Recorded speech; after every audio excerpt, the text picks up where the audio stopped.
Has the prosecution even established a case yet in the Karen Read trial? The last 2 weeks was the prosecution's time to build a case that the accused supposed to defend. As things stand, there is no evidence of injuries that suggest that John O'Keefe was hit by a car. There is no evidence that, if John O'Keefe was hit by a car, Karen Read was driving it.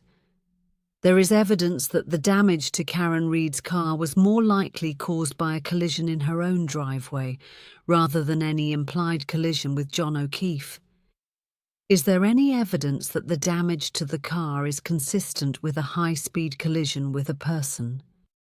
The scratches on John O'Keefe's arm look like a dog attack, which raises the question, where was the dog after all of this noise and furor ensued? A dog with a history of attacking people and other animals, and which normally slept in T bedroom of Brian Albert, was strangely absent during all of this event.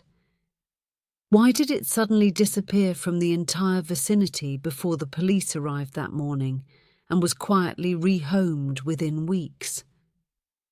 Given the nature of the injuries to O'Keefe's arm, could the fatal injuries have been caused by an attack by the dog which caused O'Keefe to fall and be fatally injured? The chief evidence is from latest witness Jennifer McCabe, whose testimony was fundamentally undermined by an obvious agenda shown by her constant reframing of answers to lawyers' questions into accusations against Karen Read and the somewhat obvious question for the jurors. Why is Jennifer McCabe so intent in manipulating the narrative towards Read's guilt? What is Jennifer McCabe hiding? So far, in the mind of neutral observers, the prosecution has probably provided evidence that Karen Read was drunk. All of them were drunk.